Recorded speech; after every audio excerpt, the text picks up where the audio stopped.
మీరెప్పుడైనా సముద్రం ముందు నిలబడి చూస్తారా? మనకి పైకి కనిపించేది అలలు మాత్రమే. కానీ లోపలేముందో మనకు తెలియదు కదా. అంధకారంలో దాగి ఉన్న రహస్యాలు, మునిగిపోయిన ఊర్లు, కనుమరుగైన నాగరికతలు ఇవన్నీ మన ఊహల్లో మాత్రమే ఉన్నాయా? లేక నిజంగానే ఆ సముద్రపు లోతుల్లో దాగి ఉన్నాయా? ఈరోజు ఆ మిస్టరీలోకి మనం ఒకసారి మునిగి చూద్దాం. సముద్రం మన కంటికి శాంతంగా, ప్రశాంతంగా కనిపిస్తుందేమో కానీ దాని లోతుల్లో అద్భుతాలు దాగి ఉన్నాయని శాస్త్రవేత్తలు చెప్తున్నారు. వందల ఏళ్ల క్రితం సునామీలు, భూకంపాలు, సముద్ర మట్టం పెరగడం వంటివి చాలా ఊర్లను నీటితో మింగేశాయి. కానీ నిజానికి ఏమైంది అనేది ఇంకా మిస్టరీగానే ఉంది. జపాన్లోని యోనగుని గురించి ఎప్పుడైనా విన్నారా? అక్కడ సముద్రం లోతుల్లో పెద్ద పెద్ద రాతి నిర్మాణాలు కనిపించాయి. వాటిని చూసిన వాళ్ళు ఇవి సహజ సిద్ధమైనవి కాదు, ఒకప్పుడు ఇక్కడ నాగరికత ఉండేదని అంటున్నారు.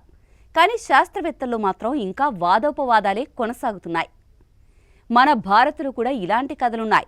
మహాబలిపురం దగ్గర సముద్రంలో మునిగిపోయిన ఆలయాల గురించి మీరు వినే ఉంటారు. అక్కడి వాళ్ళు అక్కడ 7 ఆలయాలు ఉండేవని, ఇప్పుడు ఒక్కటే కనిపిస్తోందని, మిగతావన్నీ సముద్రం లోతుల్లో నిద్రపోతున్నాయని చెప్తూ ఉంటారు.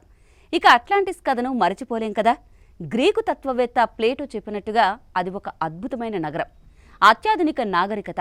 కానీ ఒక్కసారిగా అది సముద్రంలో మునిగిపోయిందట. అట్లాంటిస్ నిజంగానే ఉందా, లేక ఒక కల్పిత కథ మాత్రమేనా? ఈ ప్రశ్నకు సమాధానమైతే ఇప్పటిదాకా దొరకనే లేదు. ఇవి వింటే మనకు ఒక అనుమానం రాకుండా ఉండదు. ఈరోజు మనం నిర్మిస్తున్న మెగా సిటీస్ కూడా ఒకరోజు సముద్రం కింద ఇలాగే మాయమైపోతాయా? ప్రకృతి శక్తి ముందు మన టెక్నాలజీ కూడా బలహీనమేనా? సముద్రం అంటే ఒక లైబ్రరీ లాంటిది. మనం చదవని పేజీలతో నిండిపోయి ఉంటుంది. ఒక్కోసారి ఒక్కో పేజీ తెరుచుకుంటుంది, ఒక్కో మిస్టరీ బయటపడుతుంది. కానీ ఇంకా చదవాల్సిన పేజీలు చాలానే ఉన్నాయి. అందుకే ఈ అదృశ్యమైన ఊర్ల కథలు మనలో భయం కలిగిస్తూనే ఆసక్తి కూడా రేకెత్తిస్తాయి. రేపటి రోజుల్లో ఎక్కడి నుంచి ఏ మిస్టరీ బయటపడుతుందో ఎవ్వరికీ తెలియదు.